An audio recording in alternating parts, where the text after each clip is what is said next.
Okay, so we got Hanamura Temple up again, ladies. It is the winner, sorry, the losers bracket final, my bad. The first best of 5 series that we have in the tournament, and I think we have found the culprit. It's definitely Team Zaxi's fault. This is now the second time that we have them pick the map, and they picked Hanamura. And I have... Wow. That happened now twice to me. That I nearly choked to death on stream. So what's basically happening is, like, sometimes we have these mini breaks between the matches, and then I usually run to the kitchen. I get myself water in my water bottle, and I always try to at least eat something, you know. I normally make banana bread for the weekends, which I absolutely love. All hail to the air fryer. And banana bread is awesome because you can just snack it in between. It's like super easy to eat. It's mega healthy. So only pluses. The problem is if you don't have a lot of time and you need to go back into the studio and then jump into your next game, you're just wolfing down food, which isn't healthy in the first place. But hey, you need to at least eat something over the day. And I had it twice now that I started into a game and all of a sudden something gets stuck in my throat. I'm sitting there, I'm like, oh, I'm dying. And trying to like play over it somehow. But yeah, I needed some water to actually wash that down. So, as is, we are in the losers bracket final. As I already mentioned, we have a META Madness style tournament here for the Polish community. 95% of the players in this tournament are Polish. And now we have Team Zaxi, who apparently love Hanamura Temple because they're picking the map every chance they get. And they lock in Varian pretty quickly, as we have as a first pick for Team Gaji, Li Ming. Now, Team Zaxi just lost in the winner bracket final, so they're going to be very eager to take the series and then get their revenge, possibly. This is the first best of 5 that we have, and since every single hero can only be played once, that also means that as we're progressing through this match, there will be less and less heroes available. Now, there's plenty that you can still pick, and that is very viable, but if in a best of 5 we're going to map number 4, map number 5, then obviously this is going to put quite a stress on the hero pool of the players, and we might see some roles essentially being completely banned out. That happens sometimes if you see a lot of triple frontline combos from the beginning from the players, if there's a lot of double support, something along those lines. For game number 1 now though, nano boosted Li Ming is what we're getting, and I am a bit curious if Team Zaxi is gonna pick Reyna again, because the last time that they played on Hanamura, they went Jimmy. They used Exterminator, and then they were just diligently getting every single camp that they could, and were doing, honestly, extremely well with it. I was a bit surprised of how well it worked for them.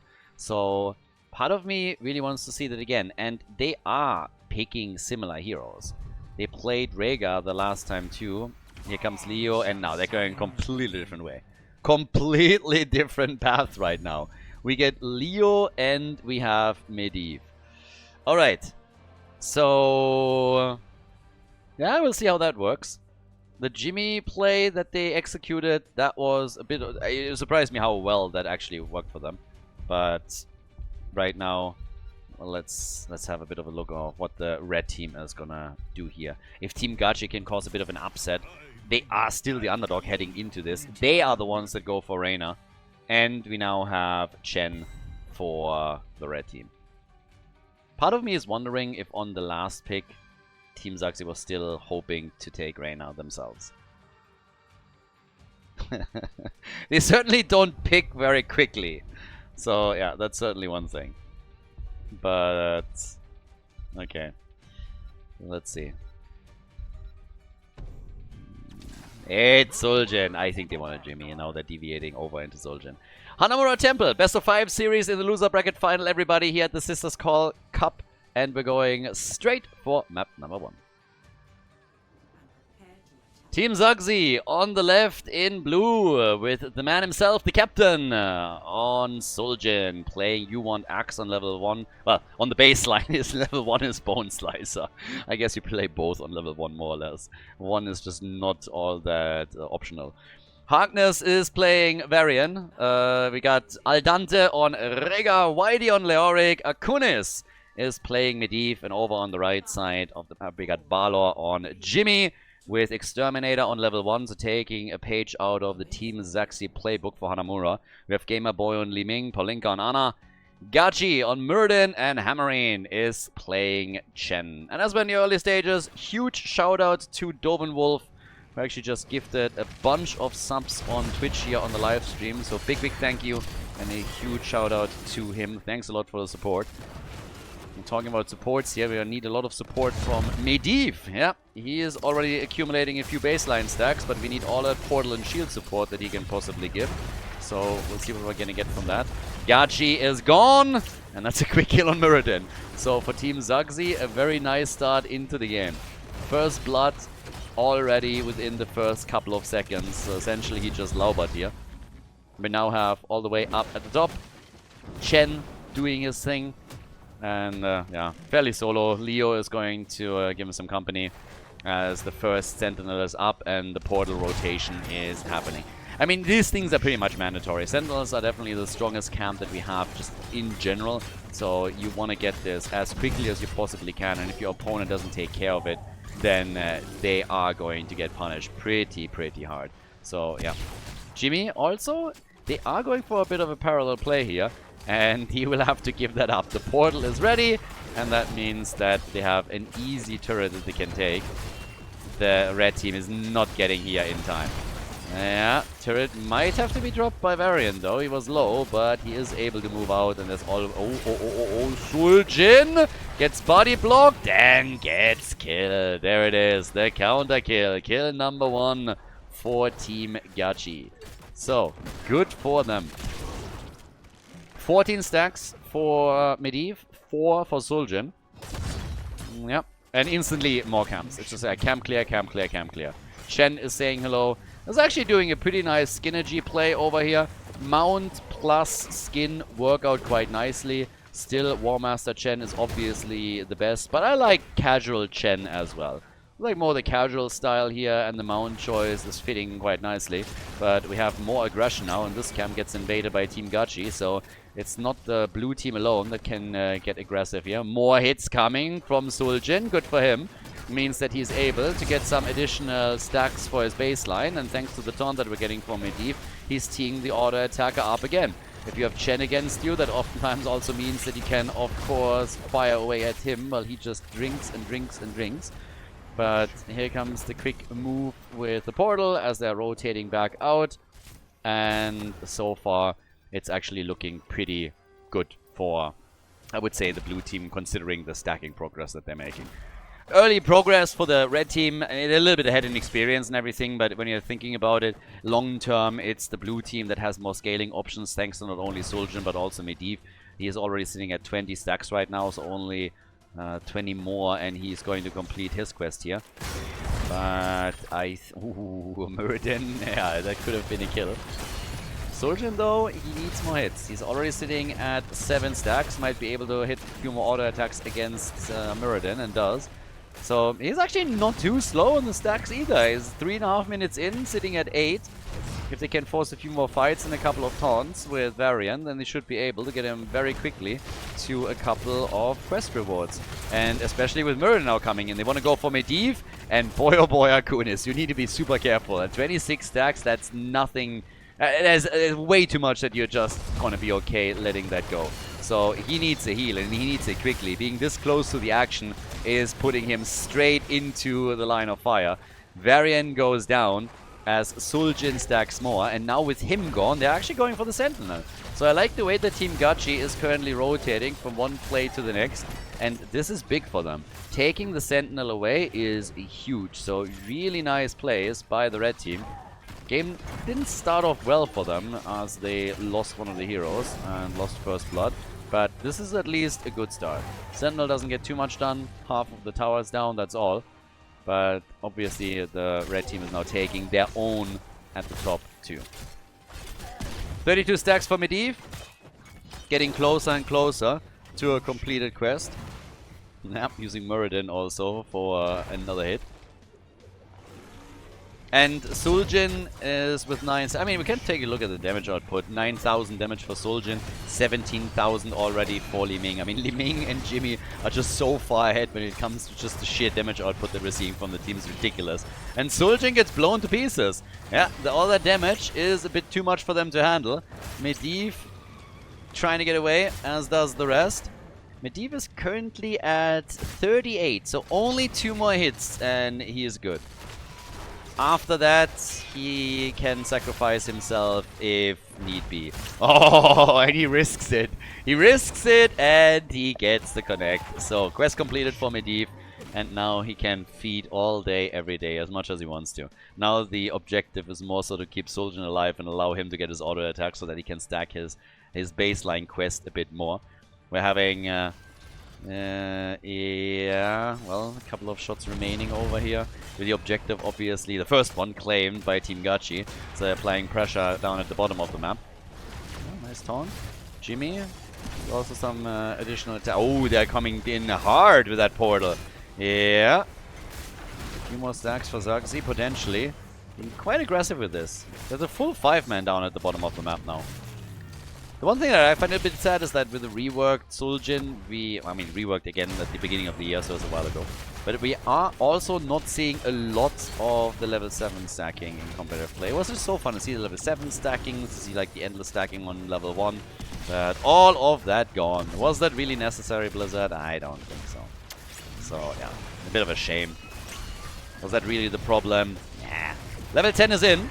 Yeah, and they're getting aggressive here. Suljin gets more hits against Muradin. Good for him. So as long as they can properly defend, they will at least get value for the team. And they're even keeping the fort. That is big. Your opponent comes in with level 10, gets super aggressive, and they are able to withstand all of that. I am not so sure, though, if they can get the Sentinel, because I would expect the red team to make a move here. But they are too late to the party if they really intended to. So Muradin is too late to jump in and try and block the spot.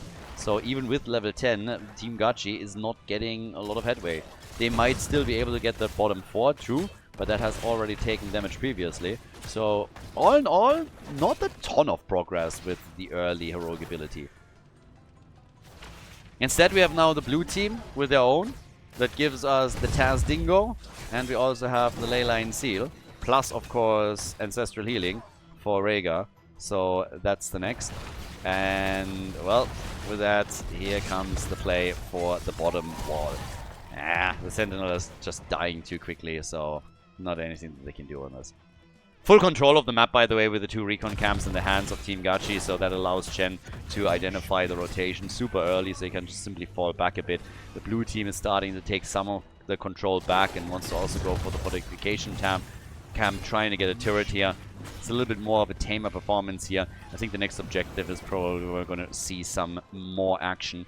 But by now we have Suljin with 15,000 damage roughly. He's obviously still scaling up. But we have only a single kill for Team Zerxi. Here comes the Entomb. Leyline in the back already. Chen jumps in. Suljin gets good hits in. But they are trying to get a kill on Leo at least. Oh, Gamer Boy on Li Ming. Even with a nano boost, he nearly died. It was mega close. Leo really wanted him, and that could have been the end of Li Ming. But they are able to keep them alive. The payload is now spawning, and the red team is a little bit faster here. Funnily enough, Suljin didn't get as many auto attacks in that last battle as I thought he would be able to. He had Muradin and Shen right next to him. Had at least some chances. Now, at the bottom of the map, they're going for Leo, and Leorki trade activated. Value, baby! Activates his trade and is totally fine here. Whereas at the top, they go for Chen, there's the taunt, and I don't think it's going to be enough damage. He has his keg up in 2 seconds, so worst case scenario, he pops his ult and uses that.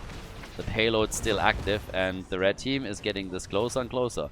Nice Stormbolt for Muradin, slowing them down further. Portal is also still on cooldown. So Leo is delaying the objective for a little bit. Drains Muradin here. Varian is moving back in. They're starting to make the play against Muradin again. 16 stacks now. Nice, the Entomb. That gives another opportunity for Suljin. It could be the end of Chen, and indeed it is. Leo comes in with a big swing and hits it out of the park. But Li Ming with a kill, the reset. They take down Maiev. And now the end of Suljin. Leo is also dead. Nobody on the red team dies after Chen was eliminated. Li Ming was low, so was Anna, but it's a 5-man team wipe. And, I mean, awesome moves by Li Ming in particular. Using the vision here, once that the ult is over for Suljin, she goes in for the kill. Now they got the next few shots fired. The bottom fort is already gone. They can hit the one at the top, and this one will basically be eliminated. The sentinel at the bottom of the map has also been taken. So it's really Team Gachi that is making the big moves at this point. Good for them. They came in as a bit of an underdog. Not a massive one, but again, Team Zaxi went second place in the round robin phase of the tournament. And Team Gachi was just not in such a great spot. Team Gachi came in fourth. So they are punching a little bit above their weight. And also, by the way, I'm a little bit wrong. Team Zaxi was first. My bad. Team Agumi was second in the round robin. So for Team Gachi, this is pretty big. This is huge. Now, good for them. We'll see if they can maintain that. As they are still trying to contest the spot here. Hyperion is already being used. Red team takes the camp. There comes the play for Varian again. And Suljin is already fully isolated in the back. Chen is jumping on him. There's the ley line to save the day, but it seems like Varian at a minimum is going to die. And with a few resets, Li Ming is looking for more. She gets resets, jumps in. They're trying to go for Rhaegar. And first, Maiev falls. Rhaegar dies a third, and then it's the end of Leo. 13 kills to 2, and it's an absolute slugfest here. Hit after hit, kill after kill. They're absolutely crushing it here. So, yeah, job well done by Team Gachi, and that allows them to go straight up for the keep at the top. Suljin isn't even trying to defend here, nor should he.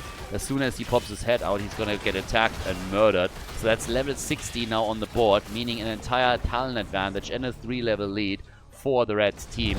They take the keep out and rotate down towards the bottom of the map immediately. I mean, the map is their oyster at this point. They can do whatever they want here.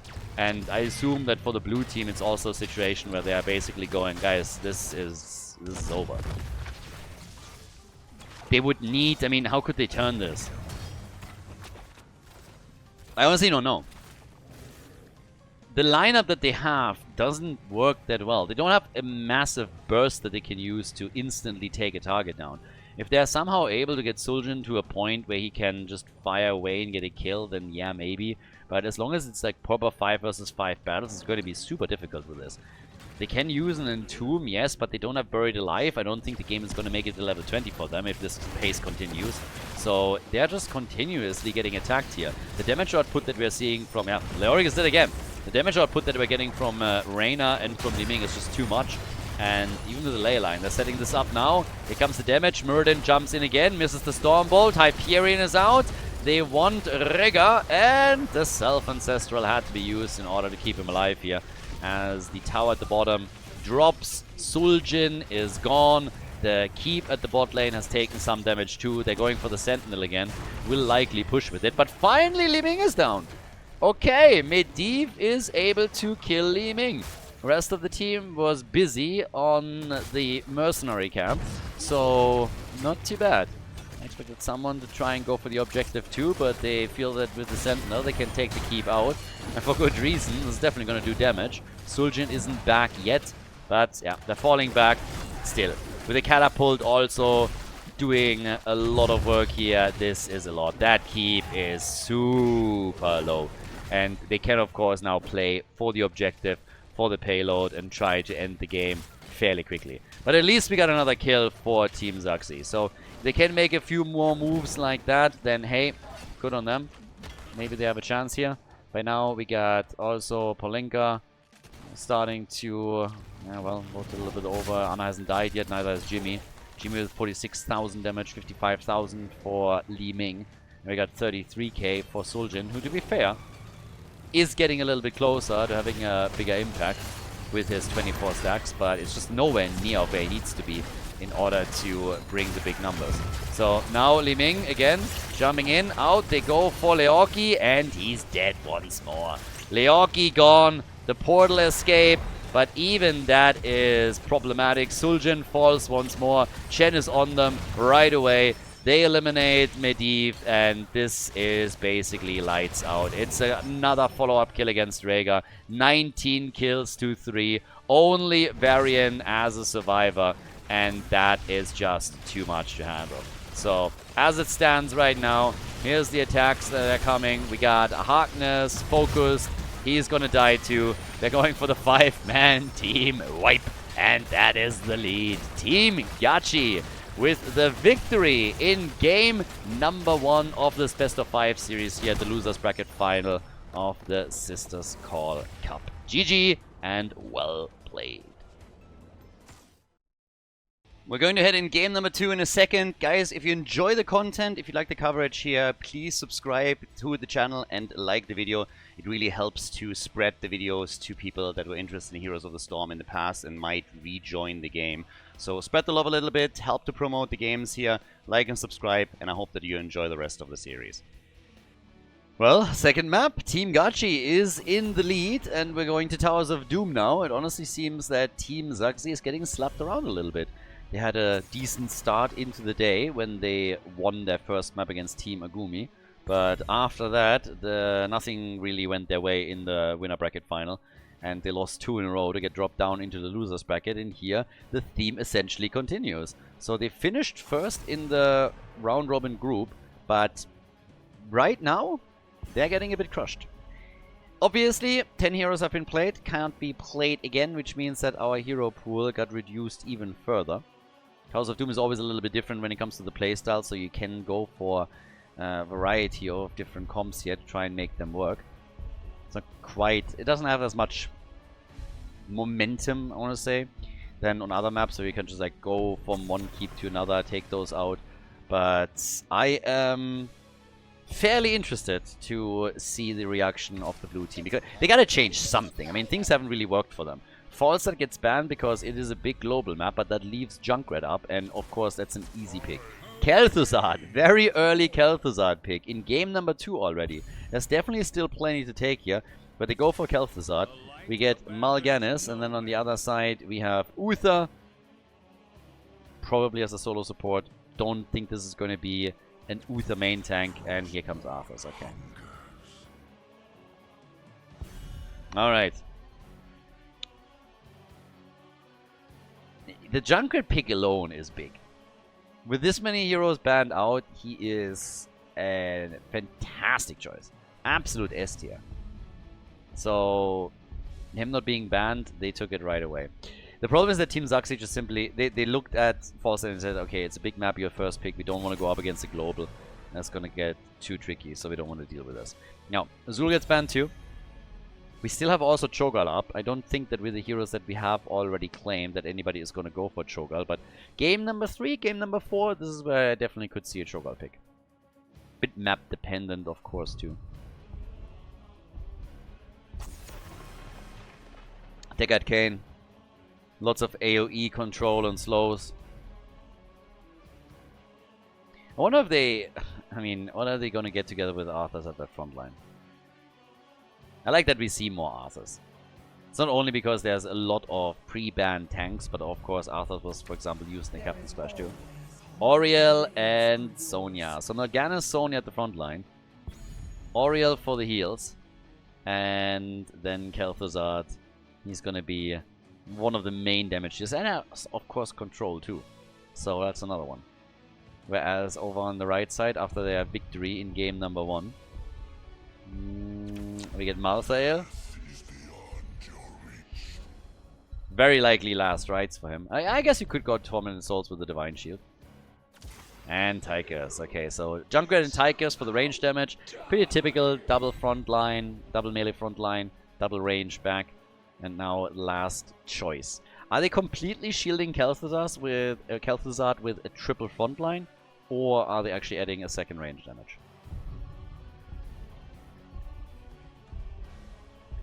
They could also, I mean, they could go for a bit more poke here. If they really believe in Kel'Thuzad, then they're gonna have him as the only range damage dealer, but they go double mage, Nazeebo! They're really hoping for that late game here. Alright, let's see if it works out for Team Zaxi, because honestly, if they lose here too, that would be the 4th map in the row that they lose, and that would probably take a toll. So, let's go. 2nd map in the series, House of Doom. The blue team on the left, definitely under pressure right now. We get Balor on Zebo. He's of course going to try and fully stack his Voodoo Ritual so that he can get his Violent Infection in later on. We got Hammerine on Sonya, Gamer Boy with Kel'Thuzad, another one that really needs to stack properly, considering that he's going to get a massive boost in spell power if he does so. Polinka on Oriel, and we got Gachi on Mal'Ganis, whereas on the right side, the red team with Zaxi on Junkrat, and oh my god, they switched sides, and nobody noticed. Okay, we're gonna flip the overlay in just a moment. I didn't notice this either in the draft. Neither did any of the other commentators, by the way. So Zaxi on Junkrat, Harkness on Arthas. We got Whitey on Tychus, Aldante on Uther, and Akunis on Malthael. Alright. Whitey is pausing. I honestly don't know if they're currently pausing because they've been told that they have to restart or something because the overlay is wrong. I don't really think that that is the case here, but stranger things have happened. The funny thing is honestly that I'm not the only one that didn't notice that. I was just fully focused on the heroes and the choices that were made. But at the same time, nobody that was on the stream noticed that either. And yeah, everybody was just like completely going for it. There was not a single commentator that noticed it, nobody else. Overlay is now adjusted, but indeed they switched sides here. So that changes things a little bit. Yeah, it's really on the red team now to try and bring this back, and they do. I was already a little bit skeptical in the draft of this double mage draft and bringing this into the late game, but I'm very curious to see if this is working for them, because if they can somehow bring it into the late game, I mean, sure, but they are banking a lot on both Kel'Thuzad and also the Witch Doctor completing their quest, or at least getting good stacks going. And we get a Toad build right now for our boy Nazebo, but it is an interesting setup that they're running here. So, as it stands right now, again, Team Zaxi, they need to definitely win a few here. By the way, I'm already calling this right now. We're game 2, but obviously this is a best of 5, so at a minimum we're going to go to game number 3. Once that we are in the next game or the next map, pay attention to the sides for the teams, because I'm not quite sure if they're going to switch it back or if they're just saying, okay, now you're swapped and we're going to maintain it that way. So, yeah. But either way, with that now, we have still the aggression at the bottom of the map. Obviously, Kel'Thuzad, he gets teed up a little bit by Mal'Ganis every now and then. He's currently at 5 stacks on his baseline. They need that extra spell power for him as soon as humanly possible. We're getting more and more also for Nazebo. He's sitting at 28 right now, is working on the Toads. But for Nazebo in particular, it's just really all about get ready for 20.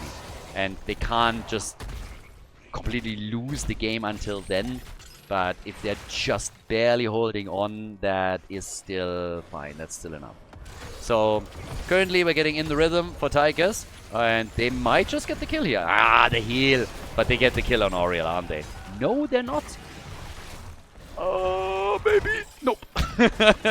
Very close, though. The grenade also coming in. And holy hell, that was wild. That was really wild.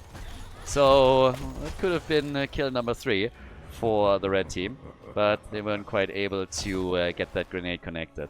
We have, as I said, in the rhythm, so it's a little bit of a hybrid build currently for Tychus, so he's not going full, let's say, press the advantage on level 1 or other auto attack talents. We'll see if he deviates away from his grenade talents at any point, but for now it's just all about the first few altars. And they are interrupting at the top. Down at the bottom of the map, though, it seems that Junkrat is not going to be able to interrupt this too much. But we get a Howling Blast. So, yep, Gamer Boy gets interrupted.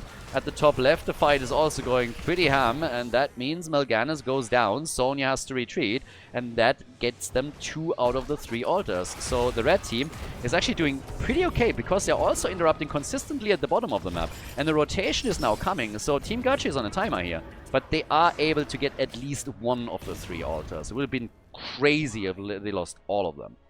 So at least they got that. 50 stacks for Nazebo. Good job. And we got 13 stacks for Kel'Thuzad on his baseline. So they're getting there. they're getting there. Now for Nazeebo, of course, he also needs level 20. Kel'Thuzad, once that he's done with the quest, he's gonna get the damage output no matter what. But the red team is now trying to capitalize on their early game advantage as best as they can by also invading camps and stealing those. So they take the bottom pumpkins and apply more pressure to that bottom bell tower. Chilling touch for Kel'Thuzad. Sonya's the one rotating between the lanes now. And yeah, Sonya is already fully aware that there's a rotation coming her way. It's not only Malta at the top lane, but there's a 3-man. Not a lot of opportunities currently for Kel'Thuzad to get additional stacks. For Nazeebo, it's a little bit different. Nazeebo is pretty happy about this. He's just sitting there, he's like, as long as I can go for my waves, I'm a happy panda. But there's the Howling Blast. Yeah, Nazeebo gets attacked. And they should be able to get him out, even though he's slowed by Arthas right now. Lots of grenades, and even the little play that we're seeing from Junkrat is not quite working out. But yeah, Spear is missing too. So not a whole lot that they can do with this. Top side, that's where we have now the double altar face up. It's on the horizontal, so normally that means each team gets one. Don't think they can get to level 10 that quickly. Blue team should make sure that they are zoning fully so that this can be taken easily, because if not, then level 10 is a possibility. But yeah, it's just Kel'Thuzad channeling for the blue team, and on the other side we're having Akunis taking it for Team Zagzi. So, the red team is obviously also a little bit on a timer, but they're doing well here. They have an early level 10, they instantly move down to the bottom of the map and they're pulling Odin.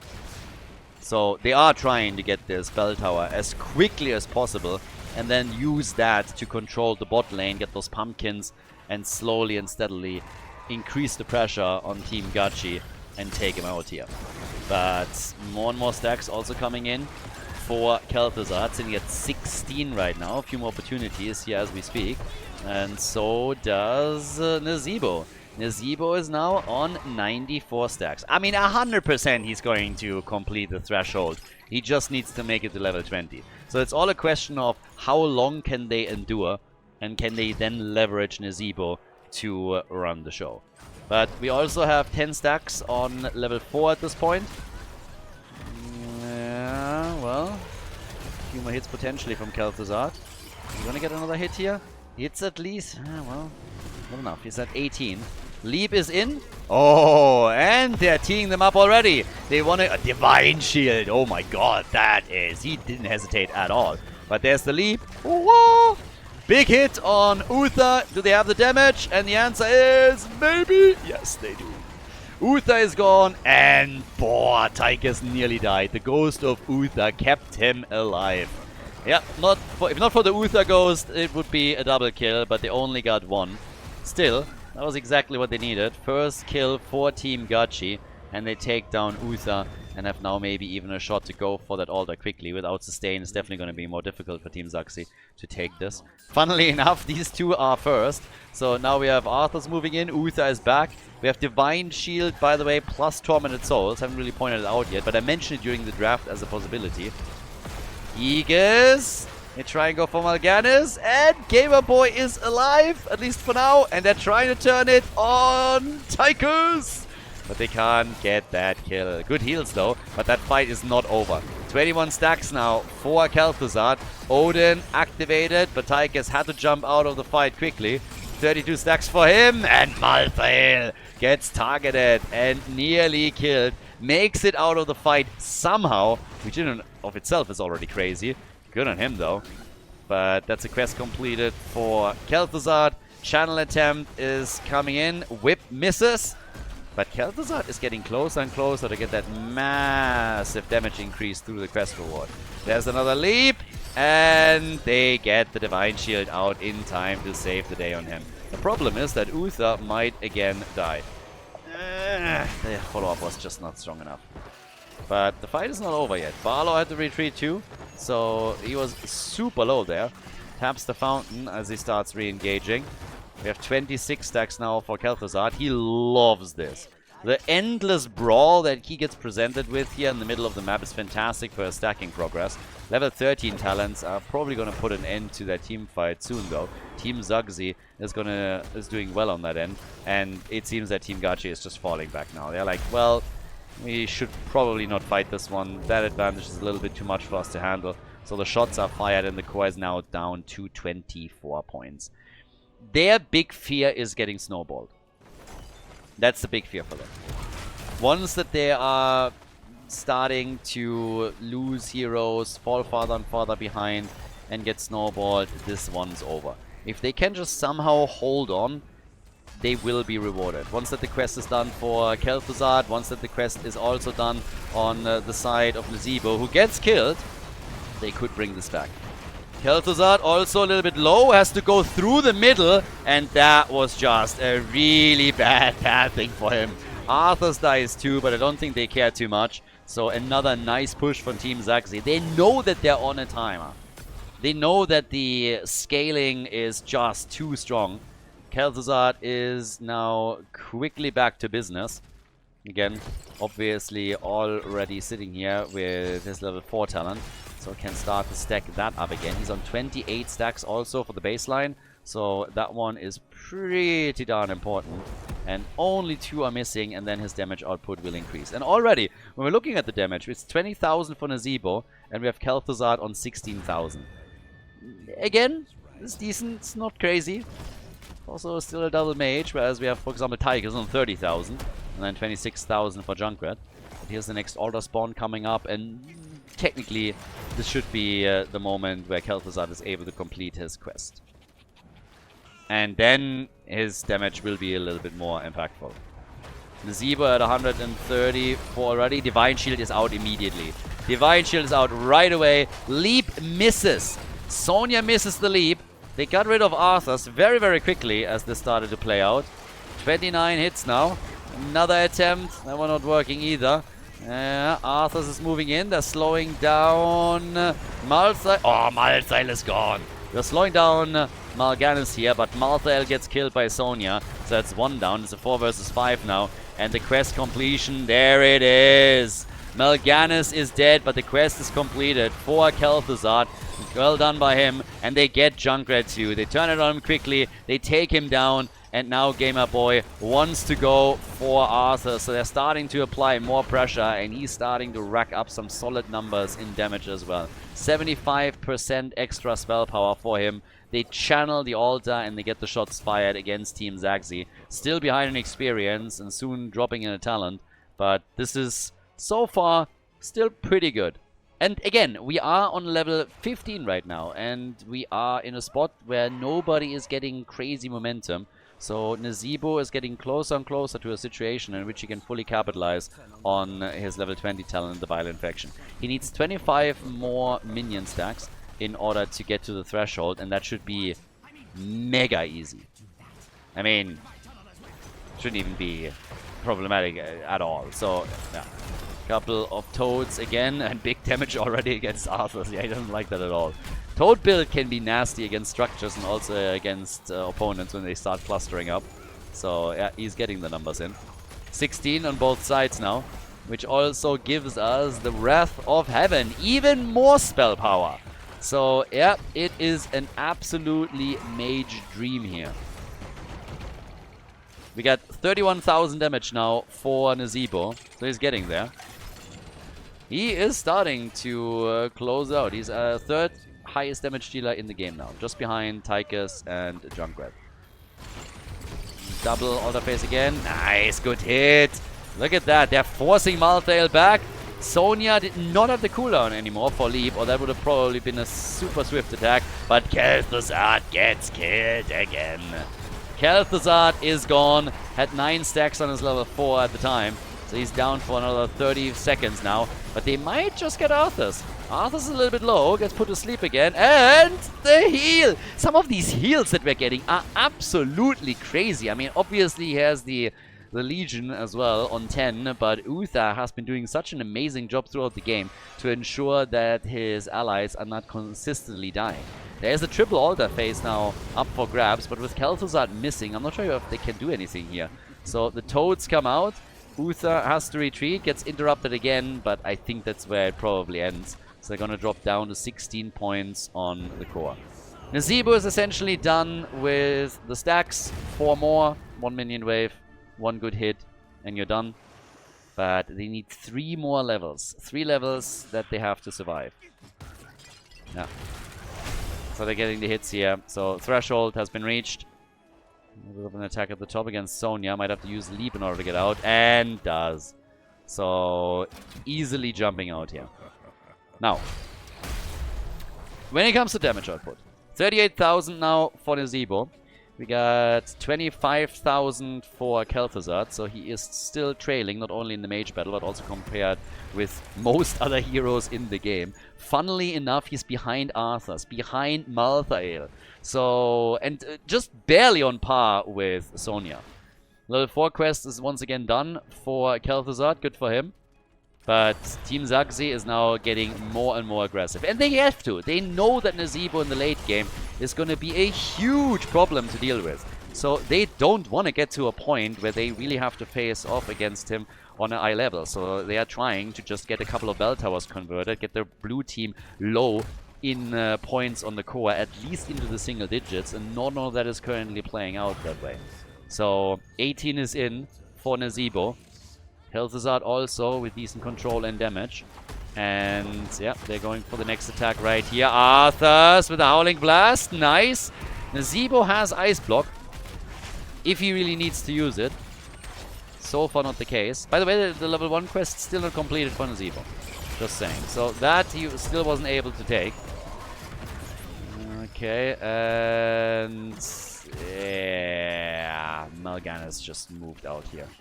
Pop this ult too to escape. Single ult at the bottom of the map. Don't necessarily have to take it, but at least try and slow it down would be good.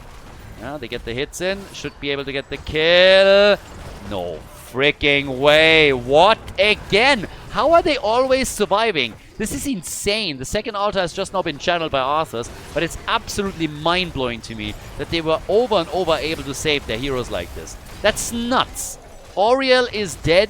And Mal'Ganis likely is going to fall too. Gets killed by Arthas. They take down Nazeebo. And there's the momentum swing that they were waiting for the entire time. They're about to hit level 20. They're dropping them down onto the single digits. And they can go for the boss as well. But it's just crazy to me. That must have been the 3rd or the 4th time that a hero on the side of Team Zagzi was just down to their last couple of hit points and somehow still made it out of the fight. If Junkrat dies there, it's a completely different story, even if it's just for the experience alone.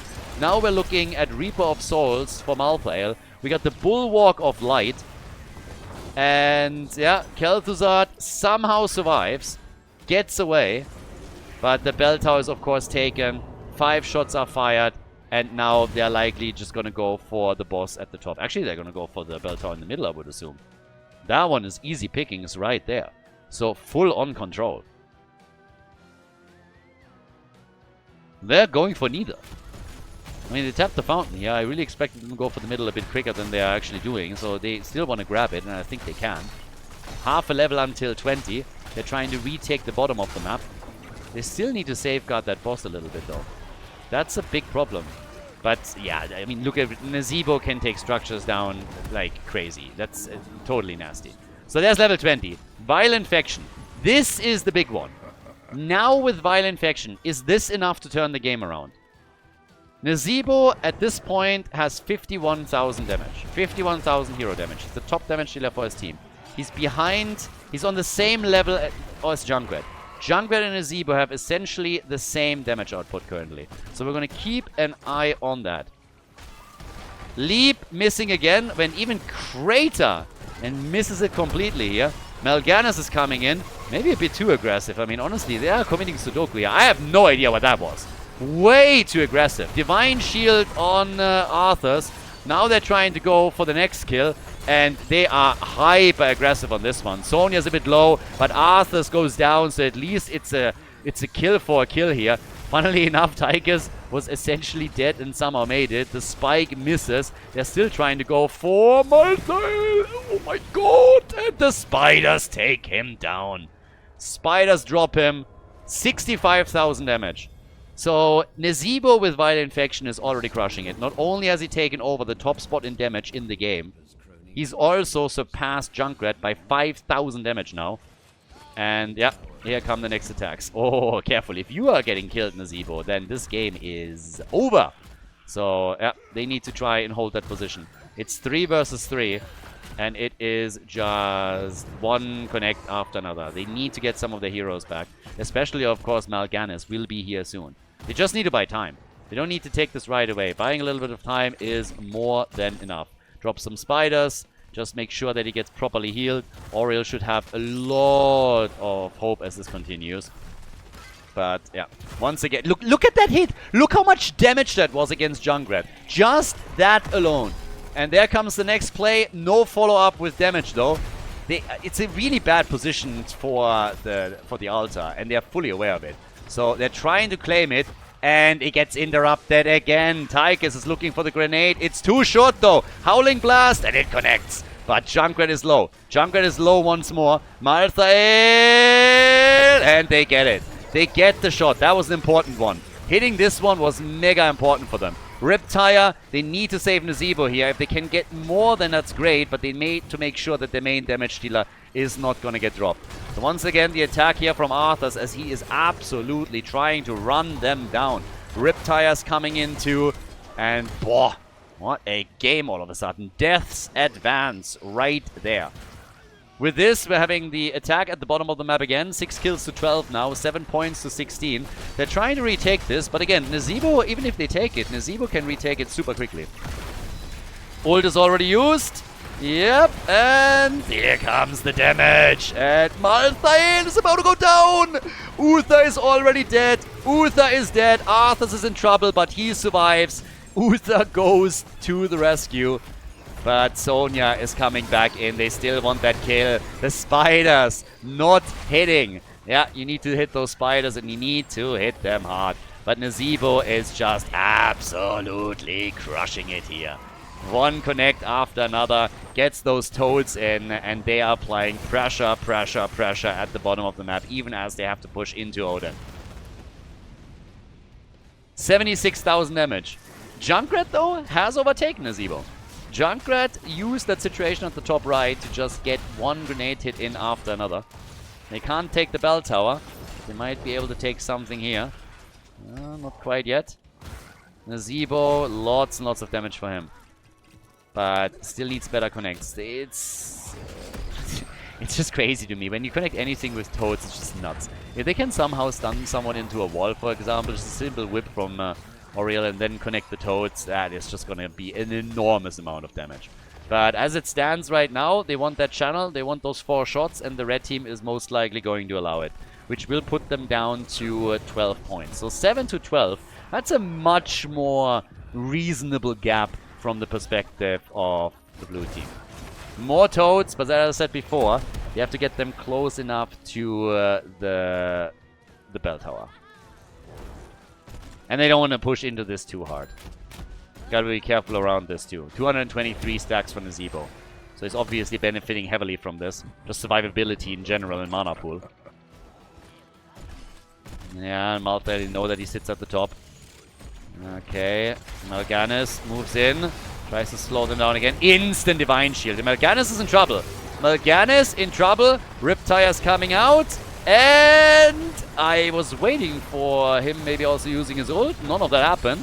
Oriel is dead, and I guess that might even be game. Uther is down, Sonya is down. They still have the 2 damage dealers here. Not sure if that's going to be enough. Malthael is just ripping them apart. It is the Nezebo solo show, but I do not think that he is going to be able to pull that one off. Nope, Nezebo is dead. 5-man team wipe. Kel'Thuzad, he had a stacked level 4, but they are obviously losing everything, and they kill him too. Junkrat and Arthas are both dead. So that's only 2 survivors on the other side. I don't think that they can take the boss with this. They are gonna try. Actually, they have more time than I thought. It's 20 seconds for Mal'Ganis, so yeah, my bad. They can obviously take it. I thought we had one of the heroes on the blue team side respawn a little bit faster than that and then move in for it. But that's not the case. And you have also at the bottom of the map now the altar spawning. So, yeah, Mal'Ganis on Oriel will be back. So technically taking the boss is not going to end the game right away. There's still a chance at the bottom of the map. By the way, the boss is too strong. The boss is actually too strong. So that's not happening either.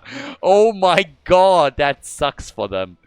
No way. Yeah, they're going to be really unhappy with it. And here comes the channel, and you know what? He's going to do it in time. No, maybe. Ah!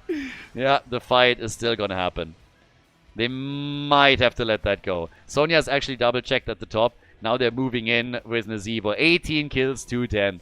What a weird ending towards that game. I mean, it's not over yet, but this is still on the wild side, to say the least. So, yeah, they're taking control here. The interrupt will come too late. That's 3 shots fired. It is 7 points to 9. Mega close now. Sonya will have to jump and gets the crater. Where's the damage? Ah, the bulwark. Nicely done from Uther. Really nicely done from Uther. And they have to walk into that bell tower over on the left side. Sonya's about to fall and she dies. Sonya's dead. What about Kel'Thuzad? He also gets destroyed. Is Nazeebo enough? And the answer is no. Nope. We have all of them going down again. It is just an absolute dominant performance all of a sudden from Team Zaxi. 22 kills, 210. They're coming in swinging right now. They're absolutely crushing them at this point and make sure that they take the victory in game number 2 of the series. Nicely done. For a long time, it really felt that with level 20, that would be the moment where the blue team turns it all around. But I think they mishandled some of those team fights too. I mean, I don't want to take anything away from the red team. They played a fantastic, fantastic fights, fantastic team battles. But there were definitely a couple of moments where it felt that Team Gachi just didn't play the way that they should. Now it's game, and we have a tie in the series. Nicely done, GG. Well played by the red team, as we are going to game number 3 in the best of 5. GG. Coming up next, we have game number 3 for you guys. Before we go, a big shout out to everybody that is supporting the channel on patreon.com/Khaldor. Really appreciate the support, guys. Thank you very, very much. If you want to support the channel, if you want to support our efforts to keep the Heroes of the Storm esports scene live with all of the events and tournaments that we're hosting, then please consider to check out patreon.com/Khaldor and support the channel there. It's the best way to support all of the things that we're currently doing for the scene and plan to do in the future. With that being said, enjoy the next game of the series.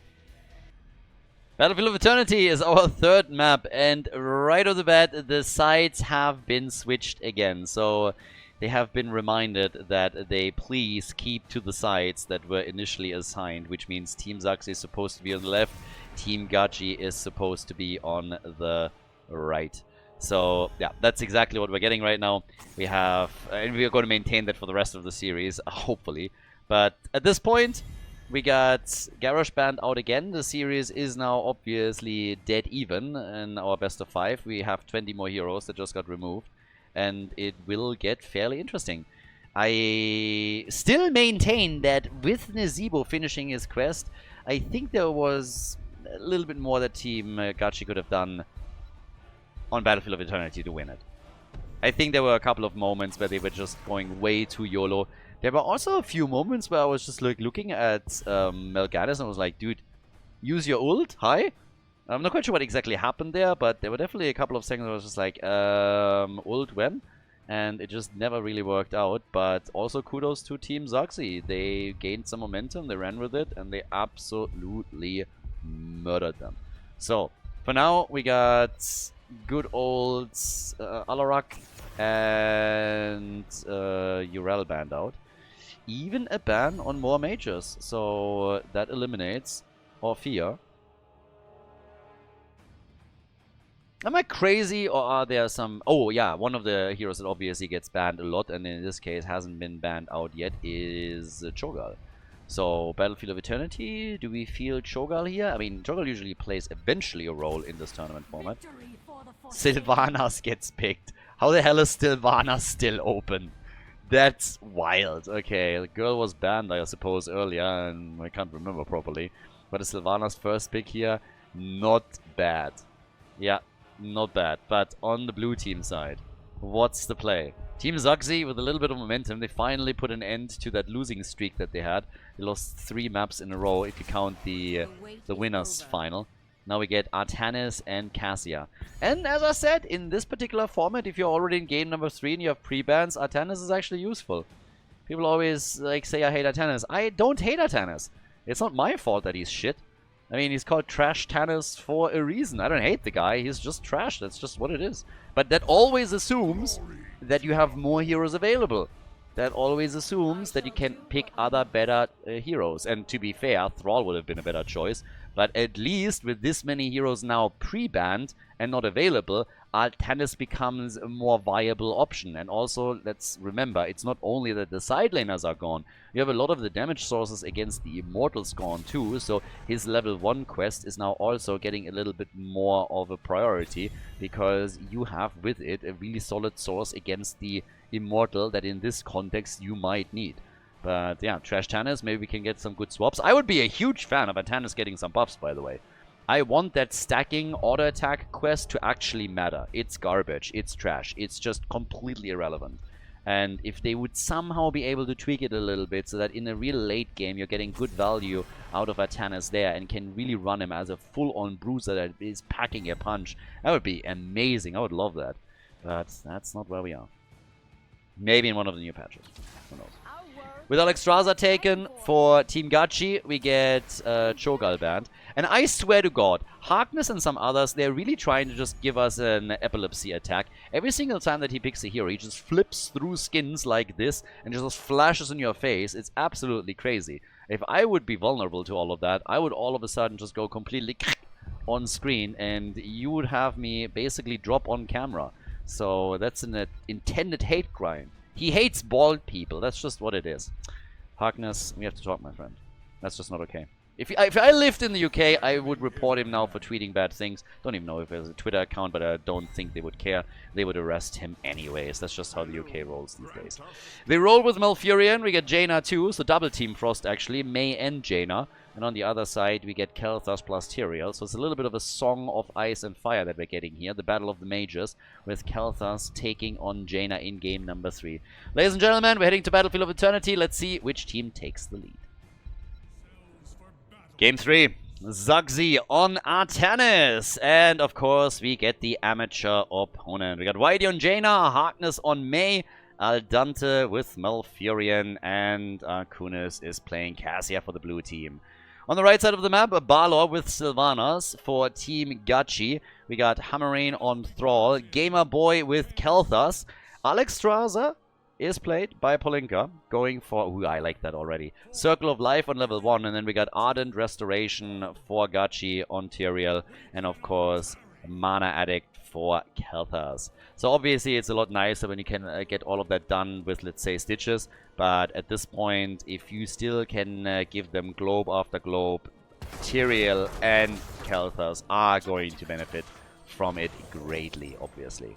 So on level 1, we get the heavy pack for Mei, and off we go. We have action down at the bottom of the map. Once again, the Trolling Thunder, by the way. Oh, good hits in against Harkness. Mei had to be careful here. She was able to get out, but I got close for a second. Could have been first blood, maybe. The damage, I mean, I like the Sylvanas pick here a lot. Sylvanas is super powerful for now. If they can get the objective and the Immortal, they're going to wreak havoc if she is still alive. So that's going to be interesting once that we're heading into, let's say, objective 2, 3, 4. When they start scaling a little bit. First one usually, even with her help, doesn't do all that much. If they can get camps, talking about Team Gachi, that would work extremely well for them, because you have 3 heroes that now benefit from the additional globe that would then spawn. So the more they get from those, the better. And right now, they're off to a pretty decent start. Now, bit of a rotation towards the top. Okay, Thrall is getting attacked there quickly. Seeing a lot of Thrall lately. Very little of that new Thrall skin. Seems like very, very few players have that Thrall skin. I actually, somebody mentioned this when we were talking about the recent patch, because one of the things that I think Blizzard could also do in order to improve just general game quality on Battle.net and make the game a bit more interesting, they should remove some of the modes that we have. We have Quick Match and we have Unranked, and I honestly think that Unranked needs to be removed. Just as a general rule, the more game modes you have, the more you are splitting, obviously, your player base, the harder it is for the matchmaking to get some decent matches going. And while on the European server, you're still fairly alright, if you compare that, for example, to what's going on in other regions, like NA or even ANZ, there it's much, much harder to try and get a game together. There's always complaints coming in. On Reddit, on social media, when it comes to any of these discussions, where people say we just can't find matches, it takes forever, and then they're bad. And they could help this a little bit by removing some of the game modes.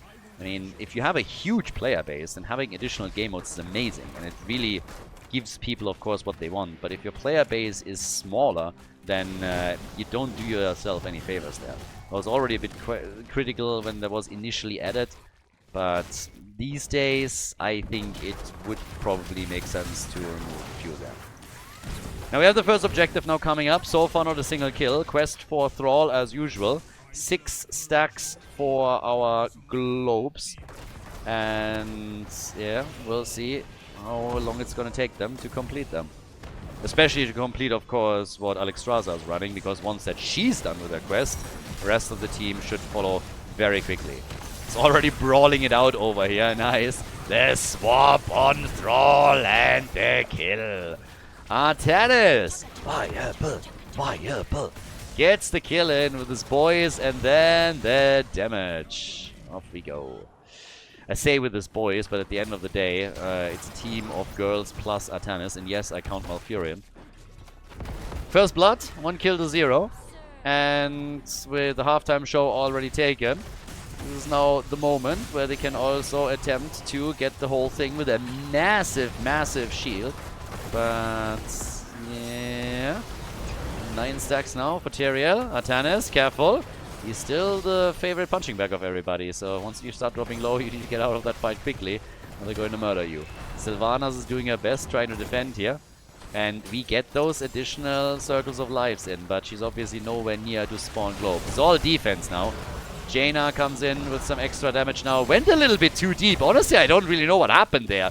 Seemed like he maybe clicked on the wrong spot, but that was a bit too quickly. So that was an easy kill. Frost Mage is down. Kel'Thas 1, Jaina 0 is what I'm saying here. And that is a big immortal for the blue team. They lost Jaina, but she will be back. So there we go.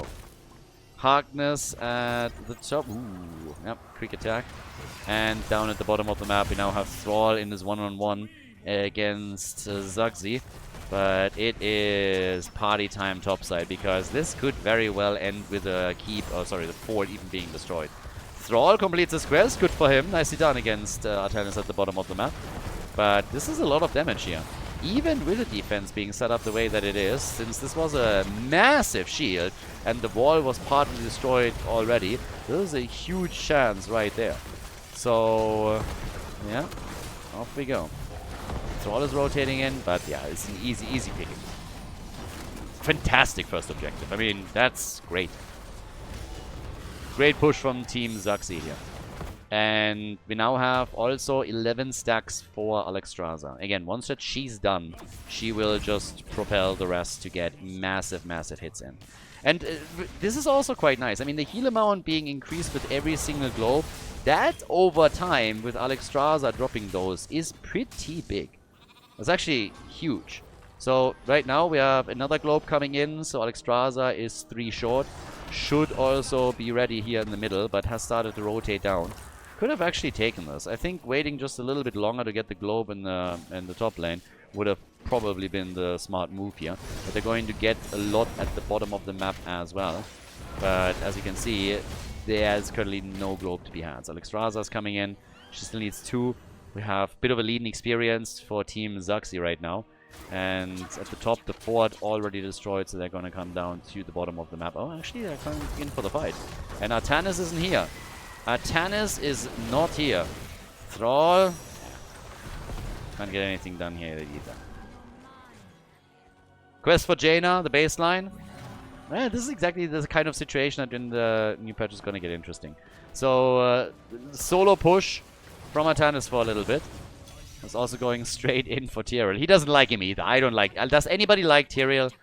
I mean, Tyrael, he is a little bit of a bit of arrogant, you know, like Imperious. They are birds of a feather, in my opinion. They're all high and mighty the entire time. Yeah.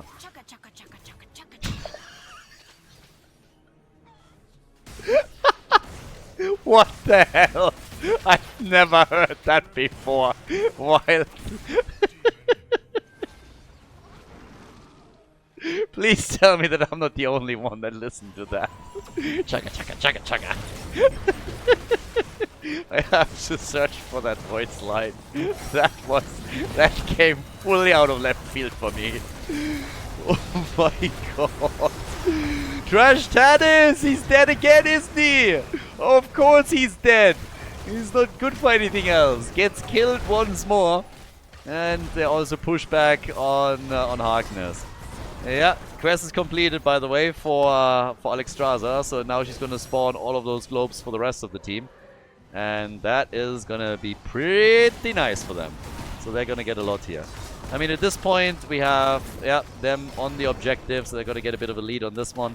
It's one more stack, one more globe that Team Zaxi, sorry, that Kel'Thas needs in order to get his quest completed.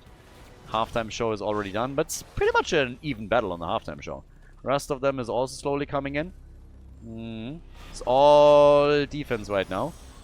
And, well, more damage output. If we take a quick look, 17,000 for Thrall, 18,000 for Cassia. Big damage again. Nicely done. The swap on Thrall, and he's gone. Thrall is gone. Thrall is eliminated. And now they can just push this a little bit further over here. Yep. Oh, Kunis gets crushed by Kel'Thas. Just as I thought that they might be able to push for the Immortal. They are losing one of their biggest damage dealers.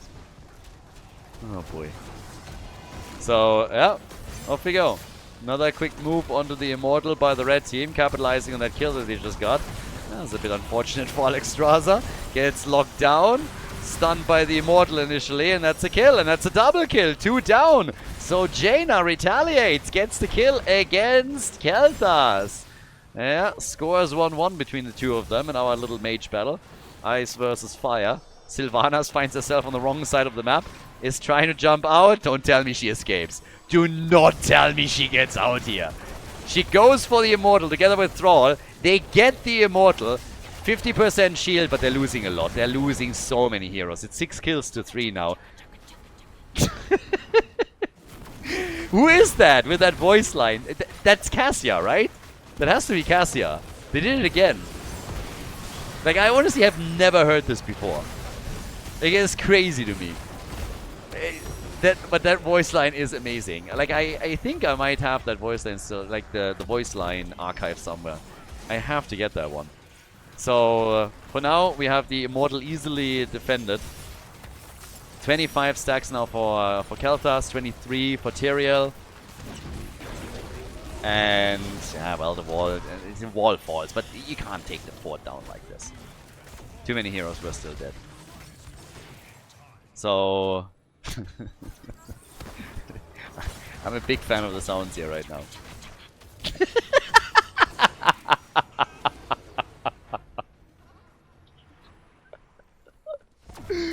Oh my god. This is amazing. Oh. 10 years with this game and there's still new stuff.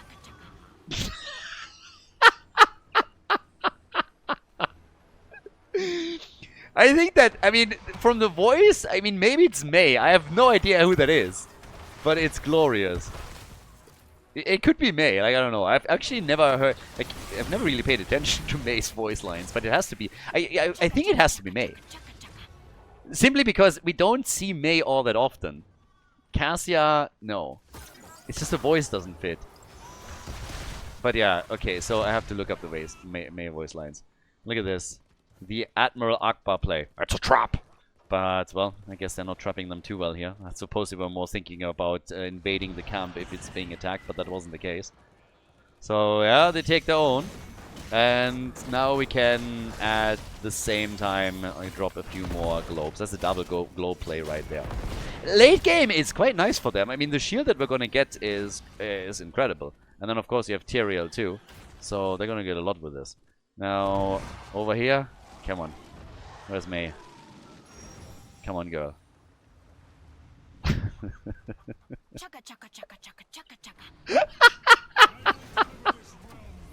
Harkness, amazing.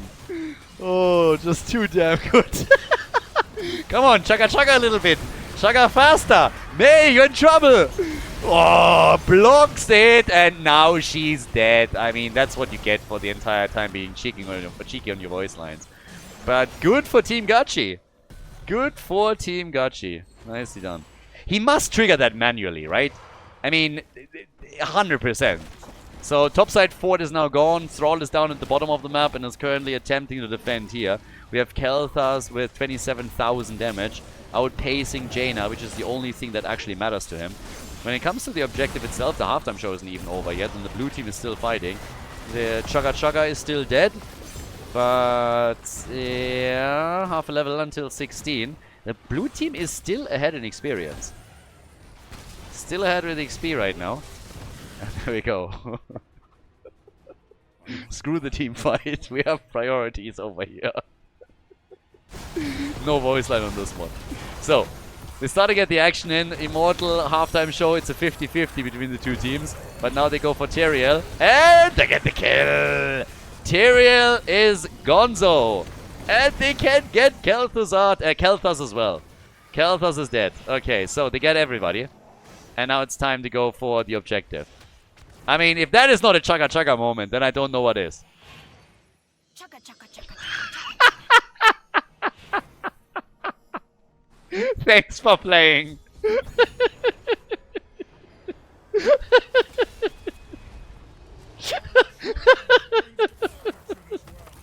Harkness and I, we are synced.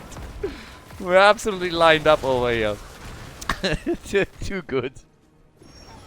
Quest completed. That's actually a big one to complete for Jaina now. So now she has ice block. 8 kills to 4.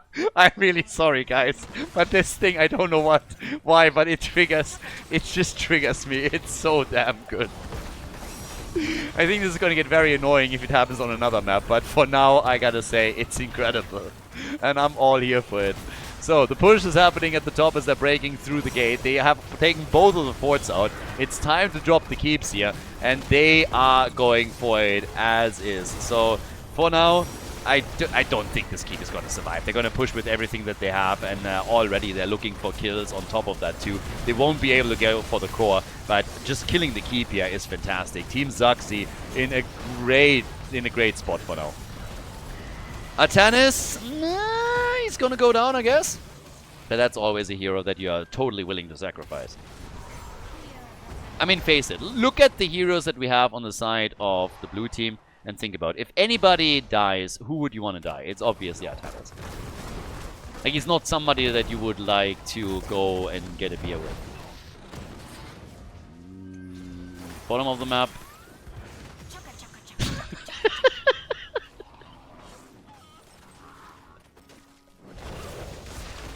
I can't concentrate like this. Like, seriously. This is just too much. Alright, so we got 8 kills to 5 now. Still a 1-level lead. They got the camps too. I guess I gotta focus a little bit on the red team for now because Mei is just crushing me. Malfurion, that old geezer, hasn't died yet, by the way. He's the only one. You know, as an old school boomer that is like 10,000 years old or something along those lines, he knows how to position clearly, and so he is just continuously staying back, never even entering the front of the battle, and that keeps him alive, you know. It's just like that positioning with the knowledge. There comes the water elemental. Immortal is spawning soon. They won that fight before. Here's the swap. Tyrael, Thunder Ray to keep him alive, to buy him a bit of time, but it dies just as the heal comes through. And full cooldown for Alexstrasza. Yep, that hurts. No value, full cooldown. Team has to retreat, and boy, that is rough. That is 4 kills of an advantage for the blue team. And they're also getting the first shot at the Immortal itself, and that's exactly what they're moving in for. Halftime show should be a given. Tyrell is going to be back in 10 seconds, so for the rest of the fight, I guess they're going to be there. But the halftime show victory, that one is a no-brainer. So, yeah, they claim it. And, of course, they maintain that lead in experience still. Over here on the right, nobody's going to fall for that trap. I'm sorry. You can sit in that bush all day, every day. But they're not going to fall for that. At least not now. They're trying to lock down Artanis again. A little bit out of position for just a moment. Trying to dodge the stun on the Immortal. Here comes Judgment. And I do not think that was a smart move. Not on Artanis right there. You're not going to get him killed that easily. So that's the objective taken. Full shield. 35,000 HP. But Jaina is dead. Jaina is gone. They want more. Can they get more? It doesn't seem like they can. But the Immortal defense is now going to be interesting. Because you should still probably push with this, right? I mean, it is a full shield. 35,000 hit points. They're getting a couple of their heroes over, but boy. Yeah, there's the minion wave just absolutely demolished. A bit of a hit from the top, but I suppose the keep is going to take some damage, but not too much. They're trying to push at the top a bit, but they're just getting in position for the next camp that they want to take. So this is actually sad. This is a little bit sad. They have level 20, but there's absolutely nothing going on because they lost Jaina.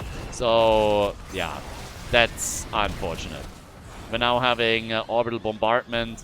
We get Titan's Revenge in. They have a 1-level lead. The Keeper's only taking 2 hits, and that's all. So, yeah, that's pretty much it. Alright. Big APM numbers here as well. Mei obviously using 218 of those actions per minute for her voice line. Only 1 for the actual game, but it seems to be working out. Alex Straza. look at the average APM of Artanis. That explains a lot. This is exactly what I would expect from an Artanis player. I mean, Zaxi, no offense over here. I assume that with every other hero, your APM is just like spiking like crazy. But that's boomer APM right there. And that makes perfect sense to me when I see Artanis being played. So level 20 talents soon on both sides, but for now the blue team still has a small advantage, and they're trying to use it to poke a little bit more. But they will have to push into Storm Talents either. Oh, what? The swap. Unfortunately for him. I mean, it looked good. It looked good. Punkte in der B-Note. Looked great. Didn't really do anything, but it looked great. So now we got Flamethrower. We have World Breaker. We got the Angel of Justice. The Deafening Blast. Can we please add a talent to Mei that is called Chugga Chugga? We need a talent on Chen, on a voice line on Chen that is called Chugga Chugga. He's chugging all day. One keg after another. That guy is going deep on those. I mean, seriously, how consistent can you be on this? Most people would have just given up on that. He must have, like, keybind on something that he uses for something else. There's a macro involved here. That's illegal. I'm going to report you to Blizzard for sure. 9 kills to 6. 60 stacks, by the way, for Kelthar. So 60 globes currently. The red team is trying to hold on as best as they can. I mean, this is game 3 in the best of 5. They're down to their final keep here. But they really, really don't want to fall behind. They want to make it to the grand final. They want to take down Team Zaxi. And if they now lose here, then it's at a minimum, I mean, it's potentially 2 match points for the blue team. Wailing Arrow out, Worldbreaker doesn't connect. And now it's trouble for Sylvana. She gets the heal. Quick heals are coming out here, but a huge fight over to the left as now the snowball gets also dropped by Mei. Full avalanche, getting everybody back out of the fight and the focus back onto the Immortal as they see an opportunity. They smell blood in the water here, but Kelthas with tons of damage right now. Living bombs spreading everywhere. Sylvanas is jumping in deep once more. I can't believe that nobody died in the last encounter, by the way. It was just back and forth consistently.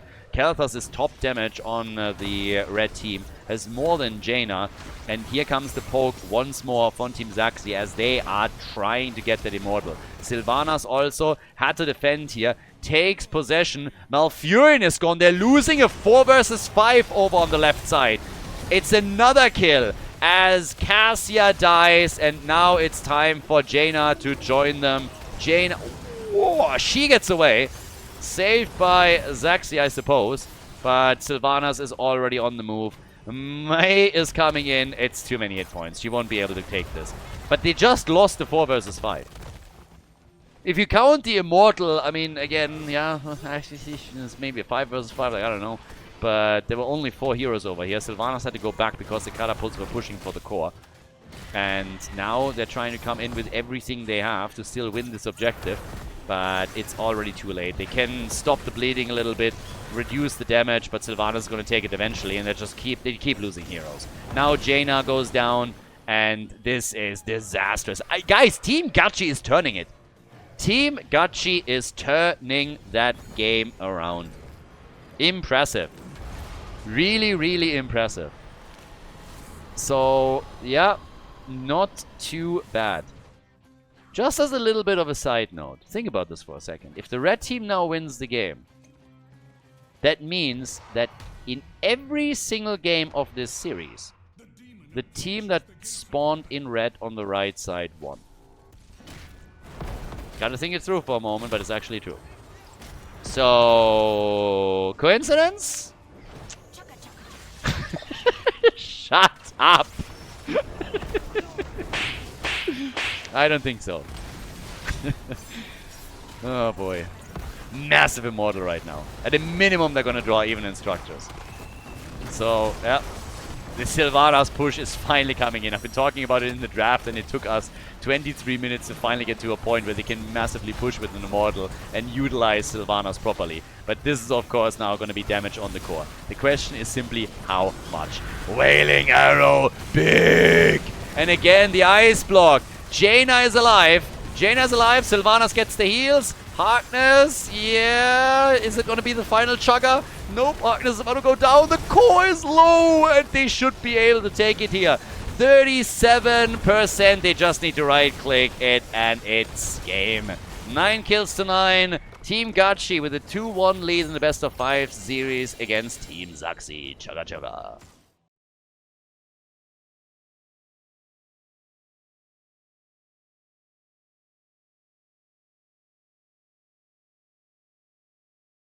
Chugga chugga time is over. We're going to game number 4, and Mei is out. 3 heroes, or 3 maps were played, 30 heroes are now gone. And, well, let's go and see what we're going to get in game number 4, which is obviously match point for Team Gachi. I have to admit that I think the red team needs to be publicly flogged because they picked Volskaya Foundry, and that is just absolutely unacceptable to me. So, Volskaya Foundry as our map. They are doing a great job, though. The comeback that they just executed on Battlefield of Eternity was pretty impressive, so good for them. But now that we are on the 4th map, now I expect really some pretty cool picks to come out of this. I ended, by the way, the lobby of the game. I ended it and I immediately wrote into the chat, chugga chugga chugga, and Harkness instantly replied with the same. So, yes, we definitely found our culprit here. So, he is... he's the one. Illidan gets banned. That is just not... Why do you hate fun? That, by the way, leaves Cho'Gall open. They should pick Cho'Gall right here, right now. I mean, seriously, that's a Cho'Gall pick. Volskaya Foundry, map number 4, with Tychus already gone, Malthael gone, Greymane globally banned. If they don't pick Cho'Gall, Zaxi will. And there it is. Cho'Gall is taken. I mean, that was telegraphed. Absolutely telegraphed. So, okay. Very, very curious to see how Team Zaxi is now going to play against that, what they are picking. They got Kayn and Imperius. What do they ban? Do they ban Morales now? I honestly don't really know how many of the healers are still up. There's still a couple.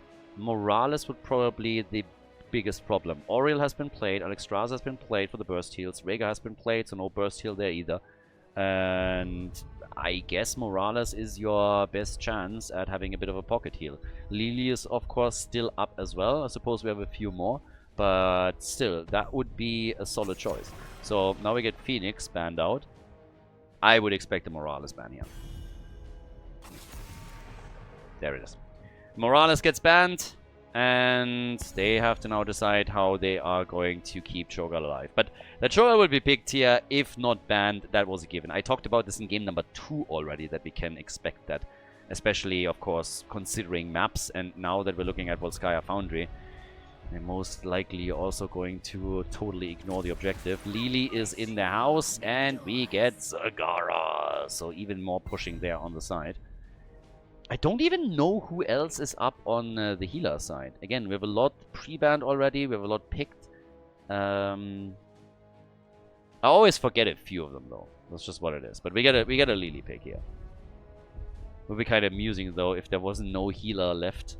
And then we go into game number, game number 5, and all of a sudden they have to play without healers. But yeah, if those were all the healers, they would have banned healers out completely. Kira and Tassadar towards the end. So yeah, if you're forced to play Kira, then you know that it's going to get a little bit tough. We have ETC, Imperius, and Kira now at the front, so triple frontline for them. And, well, last but not least, after Zagara has been taken, who's the final pick for Team Gachi? It is match point for them. They could go to the grand final if they win here. And Team Zaxi would then take 3rd place, which is still pretty respectable. But can they? That's the question. So we get Zul. Nice choice. And we're off to the races. Ladies and gentlemen, map 4, Volskaya Foundry. Match point for the red team. On the left, Team Zaxi with Akunis. They need to win 2 in a row now to make it to the grand final and force the rematch. We got Zaxi on Kira, Whitey on Tassadar, Aldante on Deckard Kane, and Harkness on ETC. I would like a pizza Aldante right now. On the right, Team Gachi with Barlow on Zagara. We got Hammarine on Zul, Polinka on Cho, Gachi on Lily, and Gamerboy is playing Gal. And that results in Porboy. It's a bit weird. I don't know what to do with that. Oh god. The best Choral name so far in my life was still Gay Orgy. That was incredible. These guys came into the tournament with one mission only. They wanted to be casted and they wanted to have Chogal, and then they went for it. And the names were already super strange to begin with, and then all of a sudden Chogal appears, and it was just the most incredible Chogal name. I was laughing my ass off the entire match. It was awesome. There's still a clip somewhere on my Twitch channel, but I don't think it's on YouTube. But yeah. And of course, if you watch this on YouTube, guys, again, remember, hit that like button. Hit it, watch the video to the end. Really helps to promote the channel, also the Heroes of the Storm content a bit. And if you haven't subscribed yet, you should do so too. It definitely helps a lot, and it would be pretty cool to also see those numbers rise. There still need to be some Heroes of the Storm fans, even in 2025. Or at least I hope so. But now we're going for Kira, apparently. She put some pressure on Zagara. So Zagara, for a couple of seconds, was a little bit low there. We now have Lili on level 1 with the free drinks. That's my favorite kind. I have to admit a little bit of a boomer moment also. I think 2 years ago? 2 years ago I was going to a wedding of a friend. And I was never a whiskey guy. So back when we were partying every single weekend, back when I was in school and university and stuff, whiskey was never really my thing. More of a rum drinker. A lot of people, a lot of guys that I was hanging out with, they really loved Jackie though. But back then, that stuff didn't really do anything for me. Now they have Jackie honey and things like that. Like, there's apparently like a lot of whiskeys that they have now honey flavored that you can get. And for the first time, I saw that 2 or 3 years ago at that wedding. And it just tastes incredible. I mean, oh my god. So if you have not seen that yet either, I can heavily recommend that you at least get yourself a bottle at some point and test that out. I'm not really a big whiskey drinker, but stuff like that, every now and then, pretty smooth. Don't drink a lot of alcohol, usually only when I have friends over from Germany that are visiting for a couple of days and also want to party a bit. But last time that I was traveling, when I was in Germany for Gamescom, I actually got myself a bottle in the duty-free shop on the way back. So that Jackie honey, very, very nice, pretty smooth, so can recommend. Can also recommend better positioning from Lili, because if you are frontlining and playing Lili main tank, then this happens. Imperius is gonna come in and takes you down. So bye-bye, little panda. And we say bye-bye! So she's gone. We also have Choga in some trouble for just a moment. Lili on level 4 with the surging winds as Zagara went into the envenomed spines. So first blood for Team Zaxi. Ooh, the tactical pause. Tactical pause from Whitey over here. Oh boy, that is already spelling out some trouble. And it is the Tacita pause at the top. Why? Well, we don't know, but the blue team, yeah, apparently they need to discuss what the next steps are over here. You could, of course, also... What is this, by the way? We're going full wisp on this. That's kind of interesting. Saw the light. They saw the light on this guy. Apparently, well, they got Kane. Just retreated a little bit. But, where was I?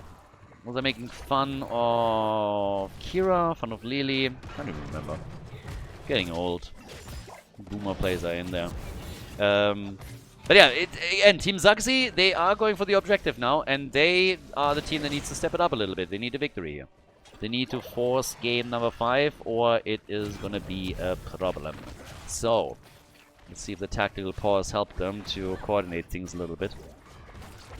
By the way, as a side note, probably somebody was lagging slightly, or I don't know. Maybe, what time is it? It's like 6 p.m. Ooh, I know what was happening here. Harkness' mom called. Harkness! Food's ready! But Mom, I'm playing! We're winning! Get your food, young man! And clean your room! Something like that. I don't know why Harkness' mom sounds like an old hag and why he sounds like he's barely... I mean, yeah, so... Again, he's hitting puberty. I don't know. I know nothing about the guy, by the way. 2 kills to 0. Might be a girl for all I know. And Kira is still pushing at the bottom of the map a little bit. Cho'Gall is already starting to harass the structures up at the top.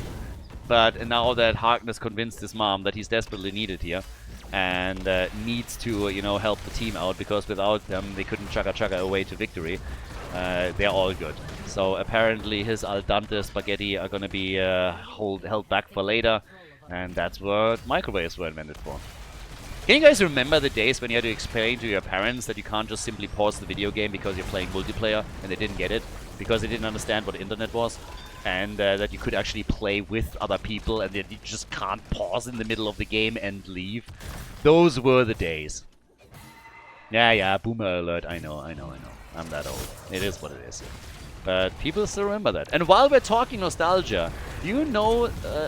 I actually don't know what it's called in English, but you do remember the LANs when you would take your PC to a LAN event, and then you had those T connectors at the back of the PC, and if one PC was removed from the chain, then the entire network would break down, and you had those 6 hours Quake 2 capture the flag matches that would just never end, and then all of a sudden one of the guys says like, I gotta leave, my mom's coming, and you're like, yeah, you can leave, your PC stays there. You're not breaking the chain. We need the network to be stable. So, ain't happening. We're going for a record over here.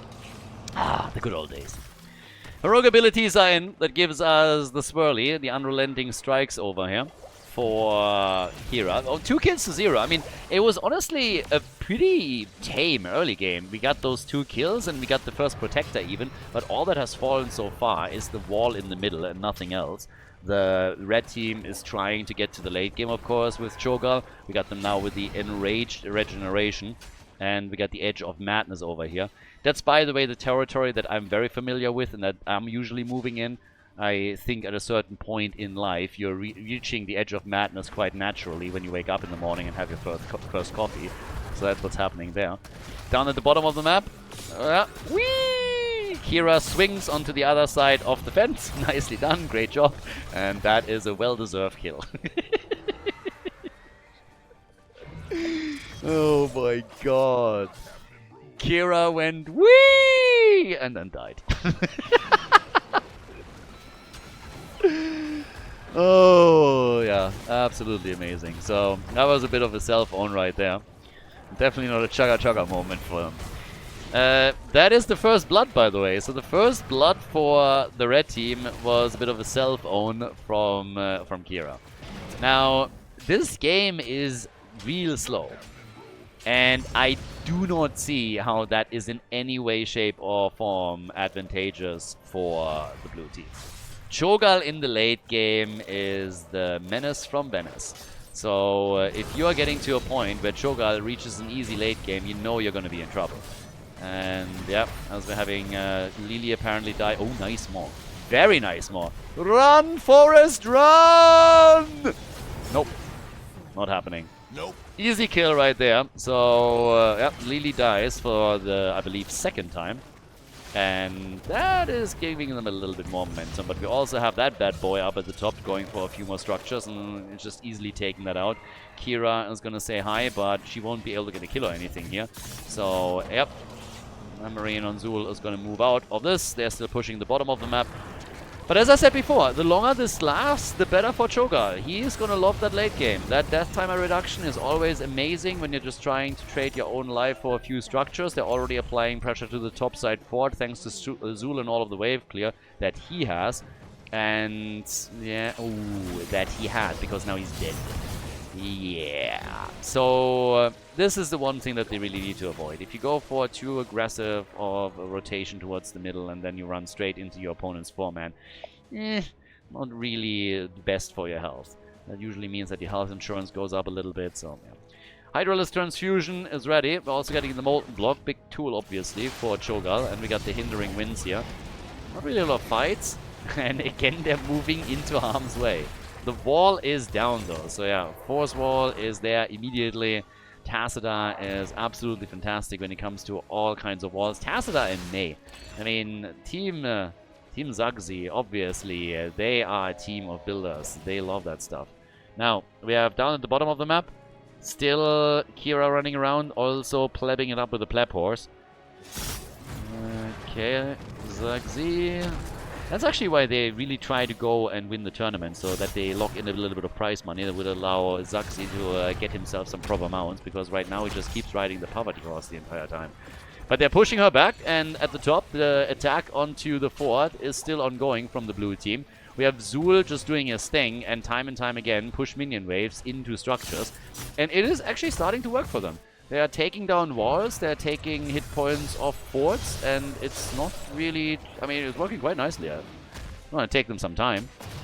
This, by the way, is one of the talents that I absolutely love. That just traversing terrain with ETC is giving you so many cool opportunities. And that's another one that we're getting right there. So, down at the bottom of the map, we're now having Balor just sitting tight on the camp. They obviously also want to have a couple of turrets for the next actual big fight when it goes full 5v4. And given that we're now having 3 turrets for them, they should probably force that soon, or they have to give some of them up. That's the gank, and that is Kira gone.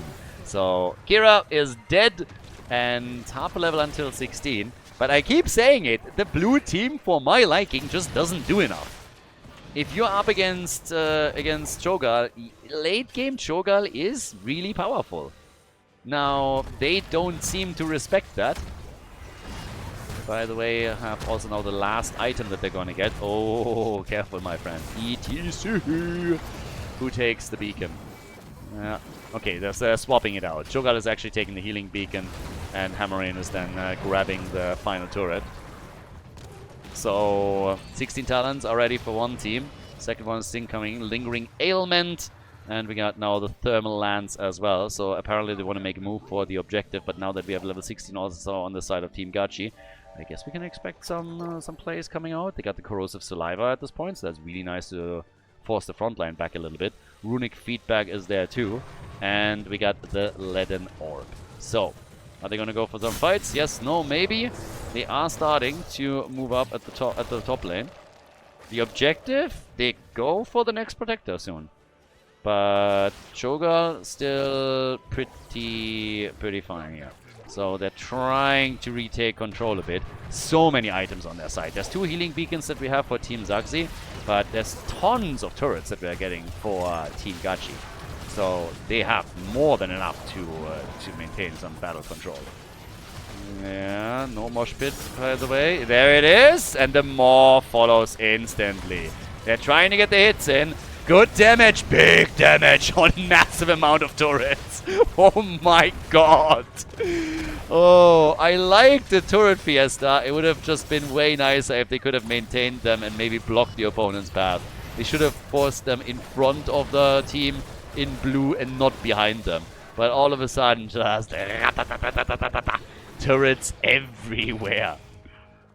Oh, this would have been... Can you imagine them just dropping the turrets here? If they dropped the turrets here, oh, this would have been an absolute bloodbath. I would have loved that. It would have been funny as hell. So they try and go for the objective again, and I suppose they're going to grab this one. Nobody of the red team is seriously making an attempt to stop ETC here, and that is a protector. To try and take this maybe out a little bit earlier, or just damage it a bit. But the timer is already ticking down. I don't really think that Team Zaxi is going to get too much out of this. But we're essentially playing for level 20 at this point. So, yeah. But yeah, anyways, by now what we have is the March of the Protector all the way down to the bottom of the map. Not even stopping in the middle to take the fort out that has already been damaged. The damage output from Zagara is at 33,000, and that Protector is eating dirt pretty quickly. Yeah, all alone here, but Tacita enjoys the freedom in the middle of the map to take one fort out. Maybe not quite.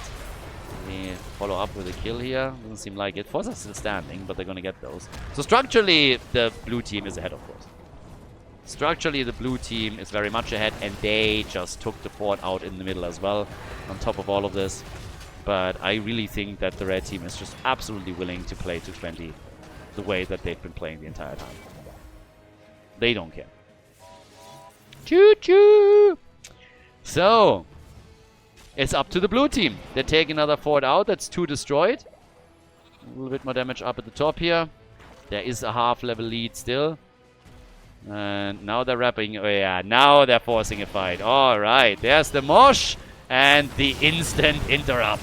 Shogal, Molten Block, okay. Li with the ult gets not interrupted. And there's the Poison Nova, and all of a sudden it is a disaster. There's the Maw. Zagara dies, but they lose Deckard Kane. They lose Kira. And now Shogal is just going bananas on them. Big damage, another kill, and they want ETC2, and he's not gonna make it. Imperius might be able to save himself, but if they're really, really going for... Oh, actually, my bad. He slides over and is now safe. They know exactly where he is, but they won't be able to unhorse him. Or are they? Mount is still there. Zul's at high for a moment, but yep, ETC is still fine. Still, it's a kill against 3. So that gives the lead in experience now to Team Gachi, and they can, on top of that, also go for a few structures or the healing beacon, no matter how they want to play this now. But they're also getting on a early level 20. So they flipped the experience lead around already. Now it's easy structures for them. They're trying to go for ETC as well. But with Shogal now very likely picking up the death timer reduction, they can technically attempt to go and trade his life for structures. That's definitely a possibility. And they get a kill on ETC just as we have Tacita coming back into the game. So that's disastrous. It's absolutely disastrous for them right now. Stealing the opponent's camp away. Here comes the Twilight Frenzy already for the cooldown reduction. And now we're just waiting for Gal to for Cho to pick his one up as well. Hour of Twilight. There we go. So this is the suicide talent. So, yep, not too bad. We got in the middle, the next push coming. But this is really troublesome for Team Zaxi. They were a little bit ahead in the game. They took the structures out, they had a slight lead, but I said from the start that they need to push this a bit more aggressively if they want to win this game. They can still, but I think at this point it becomes much, much harder. Shogal is an absolute menace to deal with, and now his death timer is so incredibly low that if you don't kill him several times in a row, you are going to be in trouble. If you kill Shogal on the left side of the map, close to your own core, you get very little out of it. Gala's 43,000 damage now. We got 34,000 for Tacita. And, yep, down to the bottom of the map. Have to deal with the catapult here, I guess. Imperius hasn't died yet, and Shogal hasn't died yet either. But fights like the last one are fantastic for them. And now they're just adding a few more items. They're grabbing their items, and then they can make a play. The only question is, what do they want? Do they just want to go for the objective and maybe get themselves a protector? Who would even go into that? Zul, I guess. Zul and Zagara, I suppose, in the protector. But that would be really awkward. Then you have only 3 bodies on the map. So for them, it's a bit strange. But, well, off we go. There's the party at the bottom of the map. There's still a fort standing for Team Zaxi. So, good for them, I guess.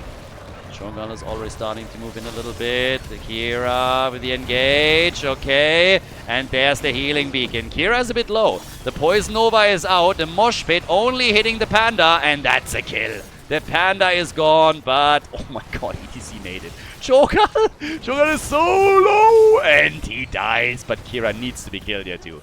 They killed basically the entire team with the exception of Zul. Cho'Gath is still in a position where he will be back quickly, but that was still pretty bad for Team Gachi. It was really good for Team Zogzi though. That was the fight that they needed to pull off earlier, and they weren't quite able to do that, but that was big. That was huge from them. So more fights like this, and then we're talking. There were a couple of moments where it really felt that the blue team is losing it though. Lili, her getting moshed was great. That was really, really well done. Cho'Gath is already back pretty quickly, but that was a fantastic fight for the blue team. Now, they will get the Protector, but how much can they get with it? That's really the biggest question here. And obviously, let's not forget that Kira is not only down for another 10 seconds, but you also need some travel time. So that might also play a big role here. Now, we got Zagara back. Yeah, and on the damage side, 53,000 per now. Zagara is crushing it. Absolutely crushing it. So they're trying to push at the bottom of the map. I don't think they can get that key. Well, nice insta-hit.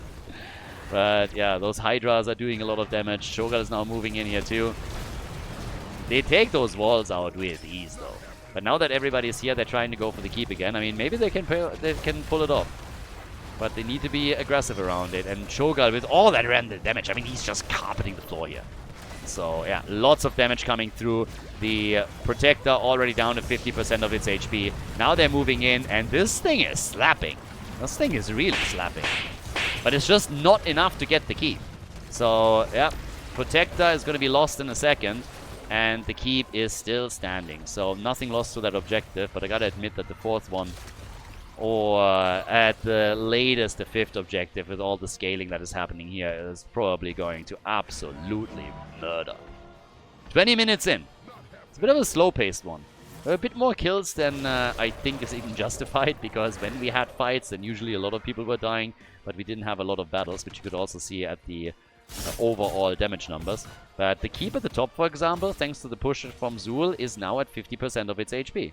So they are still playing around this a lot. And if Zul is left to his own devices, he will always escort those catapults straight onto your keep and then the core. So as is right now, we have him pushing at the bottom of the map still. More items to be taken. The item count is still pretty even. ETC with a slide. Yeah, careful. That's a cooldown that you really still want to hold when the fight is actually breaking out. So they're moving back from that camp very, very quickly. And down at the bottom of the map, there's obviously still a fort standing. So if they really want to have some catapult pressure, they need to take this one out too. But Zul had to help the rest of the team out, so they moved to the top. They get the camp. Yeah, push the next wave out, and there's more catapults coming soon. So, yeah. It's a tough one. For the blue team in particular. If they make one mistake, the game's over. And in the last fight, they were able to kill Lili very quickly. I mean, she died first. But if Lili survives and can heal everyone up, then it's a very, very different battle. So, yeah, gotta be super careful on this. And they get another healing beacon. Healing beacon is in play. So they have the item advantage now. They got a turret and they got the healing beacon. 2 turrets against them, though.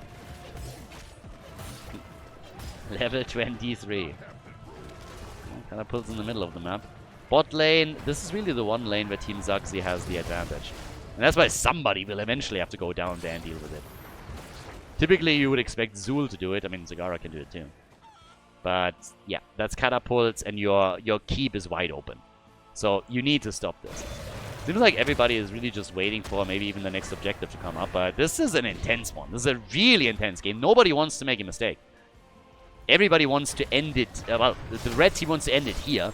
And the blue team is desperately fighting for their chance to make it to the grand final. They don't want to end up in 3rd place on this. Yeah, can take that fort out maybe, but the blue team is already posturing. I like the creep spread from Zagara, by the way. That late into the game, we usually don't have this many creep tumors around, but Zagara has been spreading those a lot. They always get a glimpse of the opponent, time and time again. More damage done down here. They still weren't able to take it out. But with them having those creep tumors in play from Balor, they always get a bit of an idea of where the opponent actually is. So he's very diligent around it and needs to be. Cho'Gall, the mosh pit, not a problem. The wall, molten block and big damage. ETC with a slide, big heals from Lily, but well, she gets hit, gets targeted. Cho'Gall goes down, they get a counter kill on ETC. So now if they can get out of the fight, that would actually help them quite a lot. Cho'Gall will be back in 25 seconds, but ETC is down for another 55. So not really the trade that you want to go for, but still something that you can work with as long as nobody else dies. As long as they at least take some kills themselves, they get something out of it. Yeah, and Lily, of course, she is not the best healer in this situation. Morales got banned. Morales got banned, and, well, the keep is about to go down. No, it actually isn't. They still aren't able to take the keep. 24. Level 24. Imperius, the only one that hasn't died yet in the game. Zagara with 71,000 damage. ETC down for another 15 seconds. And that might just be enough time to, yeah, to do what? Go at the fort at the bottom of the map? Probably not. Get a progress on the objective? I guess so. So getting a little bit here. Zagara is still standing on the side. ETC is now back, but they are at least taking the opponent's turret away. And they get, of course, the early progress. So there's also the push at the top, so ETC is currently dealing with this. Needs to, but we'll see how far the blue team is going to let this one go. At some point, they're going to make a move here. We're now 24 minutes into the game. This is going to hurt. So, yeah, bit of damage done. Slowly poking this. Lily, she sees ETC and she's immediately, oh, I gotta get away here. Yeah. She needs to get those ults out. And get that full channel through, ideally. But there's the play. 85%, 86. They're gonna go the distance on this one. Cho'Gall is already poking.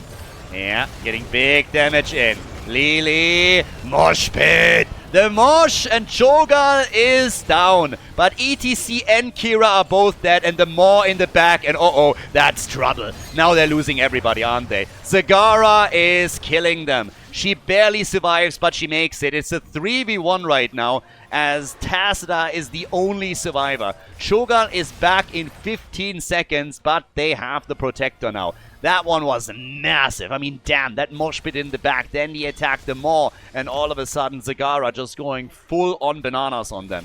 Now we have the Protector moving towards the top. They're going to try and end the game here. Cho'Gall is on the move. Cho'Gall can YOLO onto the core if he makes it across the map in time. They already take the keep out, start to attack Tacita. Tacita is doing the best that he can, but they just don't care. Big attacks, by the way, and Tacita is nearly dying, but look how much that bad boy is hitting here. He is absolutely chunking it as Zagara takes down Tacita. This is game. Team Zaxi takes 3rd place in the tournament, and Team Gachi moves on to the grand final. Nicely done. A 3-1 victory here in the losers bracket final for the red team. GG, well played.